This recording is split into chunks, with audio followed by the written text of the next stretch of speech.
இனிமே கண்ணை மூடிட்டு கடலை எண்ணெய் வாங்கலாம். ஏன்னா மந்த்ரா கடலை எண்ணெய் இதயத்தின் தயாரிப்பு. வறுக்க பொரிக்க ஏன் எல்லா சமையலுக்கும் மந்த்ரா தான். மந்த்ரா கடலை எண்ணெய், அபார ருசி, ஆரோக்கியமான உடல் நலம். கேரளாவில் அடுத்த மாதம் 9ஆம் தேதி சட்டசபை தேர்தல் நடக்க உள்ளது. மொத்தமுள்ள 140 தொகுதிகளில் சிபிஎம் தலைமையில் ஆளும் எல்டிஎஃப் கூட்டணி, காங்கிரஸ் தலைமையிலான யுடிஎஃப் கூட்டணி இடையே கடும் போட்டி நிலவுகிறது. இதில் மூன்றாவது கட்சியாக பாரதிய ஜனதாவும் களமிறங்கியுள்ளதால் இம்முறை மும்முனை போட்டியை எதிர்பார்க்கலாம் என பாரதிய ஜனதா தலைவர்கள் கூறி வருகின்றனர்.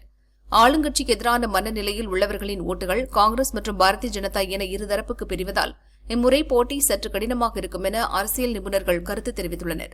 இந்த நிலையில் கேரளாவில் ஆளும் சிபிஎம் மத்திய அரசுக்கு கட்டுப்பட்டு பாரதிய ஜனதாவுடன் ரகசிய கூட்டணி வைத்துள்ளதாக காங்கிரஸ் மூத்த தலைவர் கே.சி. வேணுகோபால் குற்றம் சாட்டியுள்ளார்.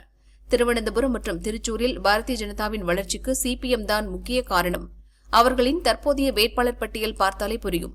பல இடங்களில் அவர்கள் சமரசம் செய்துள்ளனர். தேர்தல் பிரச்சார மேடைகளில் காங்கிரஸை விமர்சிக்கும் முதல்வர் பினராயி விஜயன் ஒரு இடத்தில் கூட பிரதமர் மோடியை விமர்சிப்பதில்லை.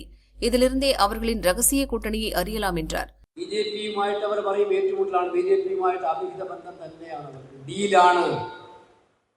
സിപിഎമ്മിന്റെ ചില മണ്ഡലങ്ങളിലെ സ്ഥാനാർത്ഥികളെ സൂക്ഷ്മമായി പരിശോധിച്ചാൽ നമുക്ക് മനസ്സിലാകും കൃത്യമായിട്ടും ബിജെപിയുമായിട്ടുള്ള ഡീൽ ഉറപ്പിക്കുന്ന സ്ഥാനാർത്ഥികളായിട്ടാണ് പലയിടത്തും അവർ നടത്തിയിരിക്കുന്നത്. കോട്ടയത്ത് ഞാൻ പ്രസംഗിക്കൊക്കെ അറിയാം. നരേന്ദ്രമോദിയുടെ മുഖം നമുക്ക് എല്ലാവർക്കും അതേപോലെ പറഞ്ഞു, ഫാസിസ്റ്റ് മുഖമാണ്. ഈ നാട്ടിലെ ജനങ്ങളെ എന്നെ ഭിന്നിപ്പിക്കാൻ പറ്റും, விபஜிக்க பറ്റുമെന്നുള്ളതാണ്. வேணுகோபாலின் குற்றச்சாட்டை மறுத்துள்ள விஜயன் இதற்கு பதிலளிக்கும் வகையில் கூறியதாவது: RSS இயக்கத்துடன் காங்கிரஸ் கொண்டிருக்கும் நட்பு புதிதானதல்ல. 1971ஆம் ஆண்டு தேர்தலில் பாலக்காடு தொகுதியில் நடந்த தேர்தலில் அவர்கள் யாரை ஆதரித்தார்கள் என்பது புரியவரும்.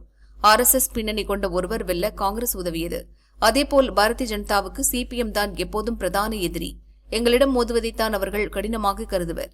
பாரதிய ஜனதாவுக்கு காங்கிரஸ் ஒரு பொருட்டே அல்ல. அவர்கள் எளிதில் சமரசம் செய்யக்கூடியவர்கள் என அவர் கூறினார்.